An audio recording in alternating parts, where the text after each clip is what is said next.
नमस्कार, मी तनया. न्यूज अनकटच्या कृषी अपडेटमध्ये आपलं स्वागत. पाहुयात कृषी क्षेत्रातील महत्त्वाच्या घडामोडी.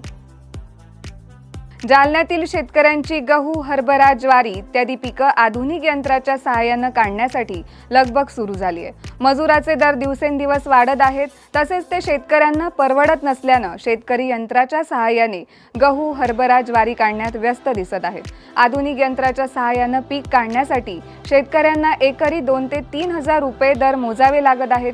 हे दर मजुरापेक्षा कमी असून सध्या वेळेवर मजूर मिळत नसल्यानं त्यामुळे शेतकरी स्वतः आधुनिक यंत्राच्या सहाय्याने ज्वारी, गहू, हरभरा पिके काढण्यास व्यस्त दिसत आहेत.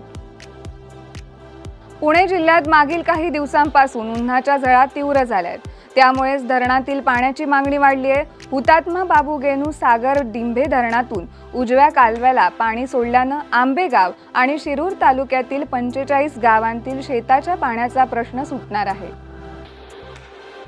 बाजार समित्यांचे संचालक पद हे वसुलीचे नाही तर सेवेचे आहे.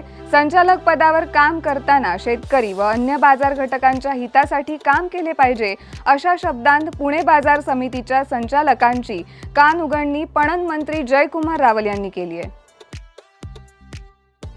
दोडामार्ग तालुक्यातील अनेक गावांना सोमवारी सायंकाळी वादळी वारा, गारपीट आणि जोरदार पावसाचा तडाखा बसलाय.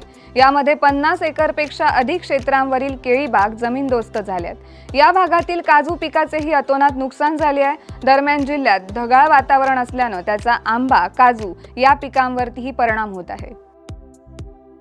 खतांच्या लिंकिंगमुळे शेतकरी हैराण झालाय. शेतकरी विविध कारणांनी अस्वस्थ, अस्थिर असून अशा परिस्थितीत कृषी पणन आणि पशुसंवर्धन विभागानं एक दिलाने काम करत शेतकऱ्यांना अस्थिरतेतून बाहेर काढलं पाहिजे, असं मत कृषी मंत्री माणिकराव कोकाटे यांनी व्यक्त केलंय. पीएम किसान आणि नमो किसान सन्मान योजनेच्या माध्यमातून शेतकऱ्यांना 12,000 रुपये दिले जातात. राज्य सरकारकडून लवकरच यामध्ये 3,000 रुपयांची अतिरिक्त भर टाकली जाणार असून अशा प्रकारे शेतकऱ्यांना वर्षाला 15,000 रुपये दिले जातील, अशी घोषणा मुख्यमंत्री देवेंद्र फडणवीस यांनी सोमवारी केली आहे. देशातील शेतकऱ्यांना निधी आणि सन्मान देणाऱ्या प्रधानमंत्री किसान सन्मान निधी योजनेला 6 वर्ष पूर्ण झाल्याबद्दल प्रधानमंत्र्यांनी देशातील शेतकऱ्यांचं अभिनंदन केलंय. या योजनेतून आतापर्यंत 3.5 लाख कोटी रुपये शेतकऱ्यांच्या खात्यात जमा झाले. याबद्दल प्रधानमंत्र्यांनी समाज माध्यमांच्याद्वारे समाधान व्यक्त केलंय. गेल्या 10 वर्षात सरकारच्या प्रयत्नांमुळे कृषी क्षेत्राचा झपाट्याने विकास झालाय. शेतीसाठीच खर्च कमी झाला आणि उत्पन्न वाढलं, असं त्यांनी या संदेशातून म्हटलंय.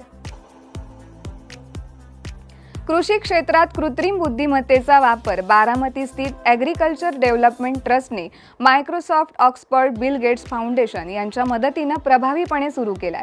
मायक्रोसॉफ्टचे मुख्य कार्यकारी अधिकारी सत्या नाडेला यांनी याबाबतची माहिती समाज माध्यमांवर प्रसारित केल्यानंतर अमेरिकेतील टेस्ला व स्पेस एक्स कंपनीचे सर्वेसर्वा प्रसिद्ध उद्योगपती एलॉन मस्क यांनीही सोमवारी त्याची स्वतःहून दखल घेत आर्टिफिशियल इंटेलिजन्स सर्व काही करू शकते, अशी प्रतिक्रिया एक्सवर व्यक्त केली आहे.